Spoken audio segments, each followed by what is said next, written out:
Alright, so welcome to part 2.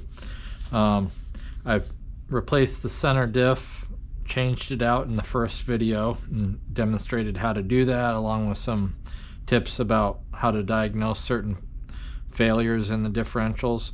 And now I want to kind of test out to see how it runs and see if I can check either the rear or the front diff to see if that solves the problem if the center swap didn't do it.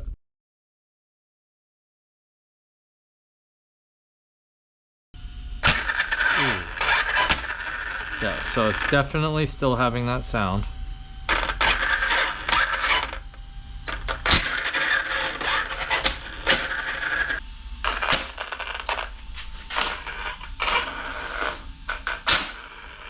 Oof.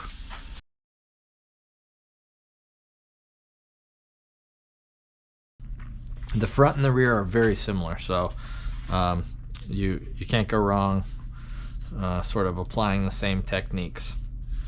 So this little plastic piece here first needs to come off. You don't need to take these screws all the way out. There we go. All right, so, and that's holding the sway bar in right here, connected to these little plastic pieces here. You can unscrew them from the back side, but what I end up doing is just popping them out. It's probably not the best way to do it, but it's easier. All right, they have a little ball joint here that pops in to these little hoops back there. So once that's out, you can get to the diff. Now, some people will tell you that you have to take off all 4 screws down here, unhooked basically the arms and everything, but you really actually don't need to do that. The main thing is just taking off this differential cap here, this plastic cap. There's 4 bolts holding it in. Once you undo those, you can pop it off, and then you can sort of pry the diff out of the dog bones here. All right, so I will do that now.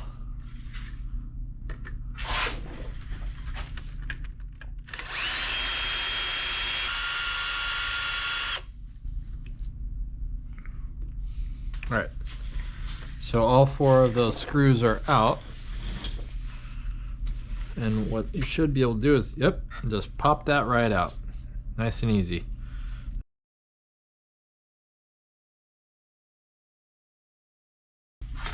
Here we have the diff,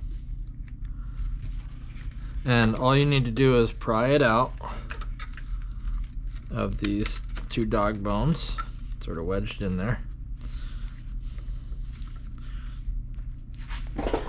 I take a little jimmying. Okay, there we go. So you want to inspect that there's no metal shavings or anything in there. Doesn't look bad. The teeth on this pinion back there look intact. The teeth on this, let's see, they look good to me. Can't really tell much by turning it. All right. So now the real test would be to open it up and see what it looks like.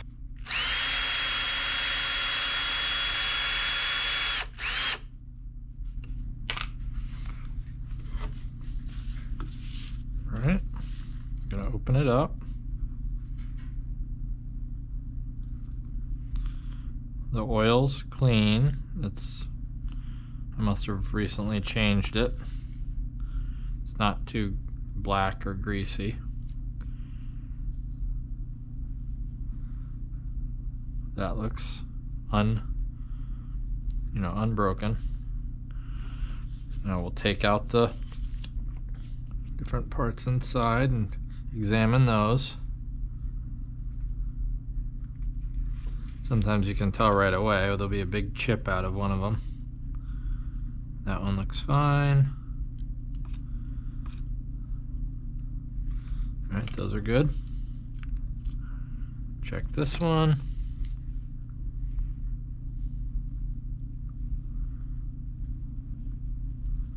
No visible problems there. planetary gear on the bottom. Take that out with pliers. Look at that. Nothing wrong with that. That's a good sign. Check the pin, which can often be broken. That's good.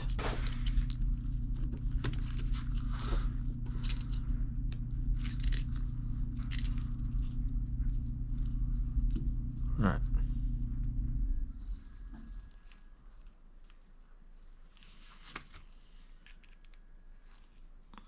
Well, that was not the problem. So I'll take this terrible looking shim off.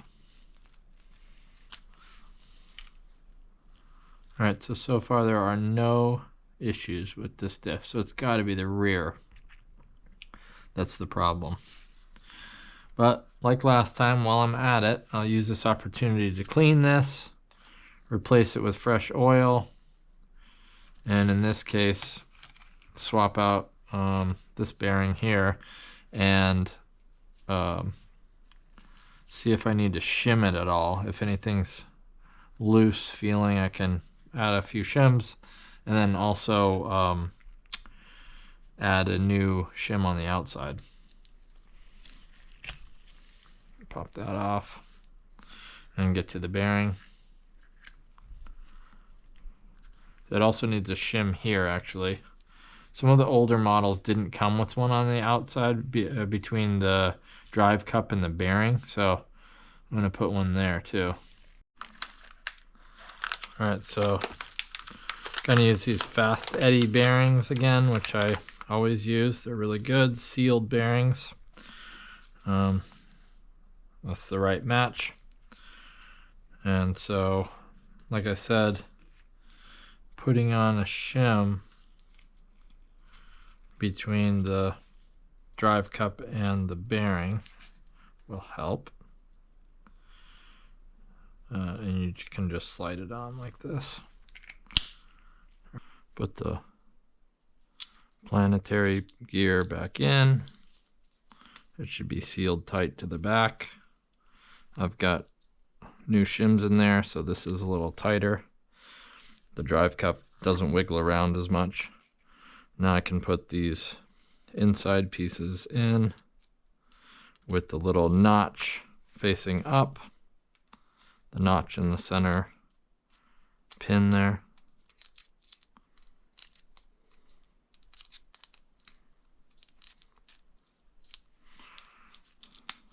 Okay, like so.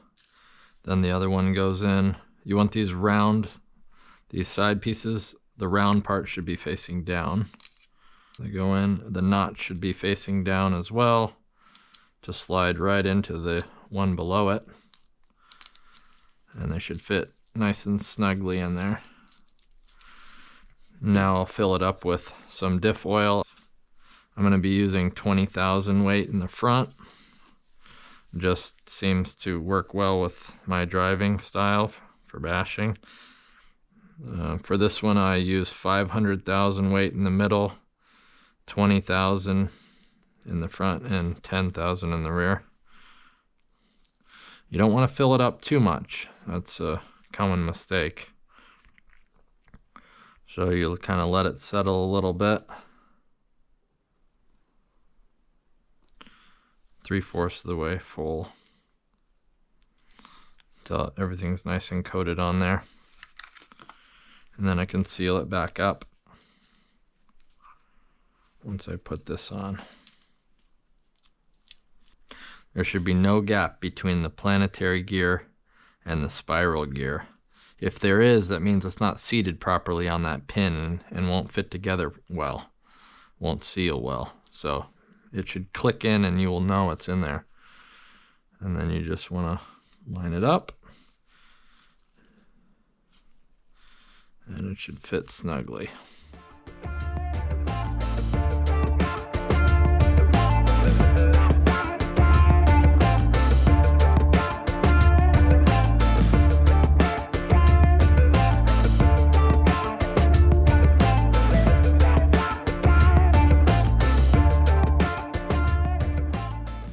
The diff is all set now.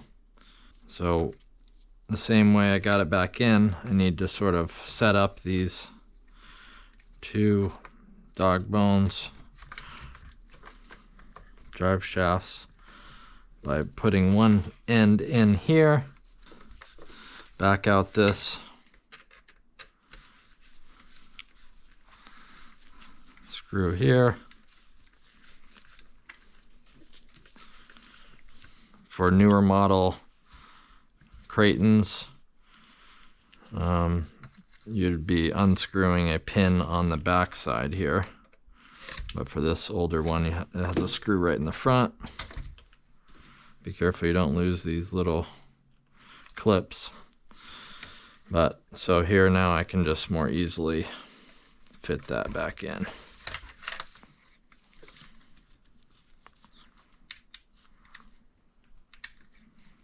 And slide this back in. All right, so now the trick is always to get this shim in there correctly without bending it. You want to just slide it in between the bearing and this little lip here on the diff housing, and just pop it in. And one last step to do is put a little grease on the outside of this diff, and for that I use this lithium grease, multi-purpose. It's called Super White. You don't need much. Just put a little bead of it on there. All right, now I just have to put it back together. You take this piece and snap it back in.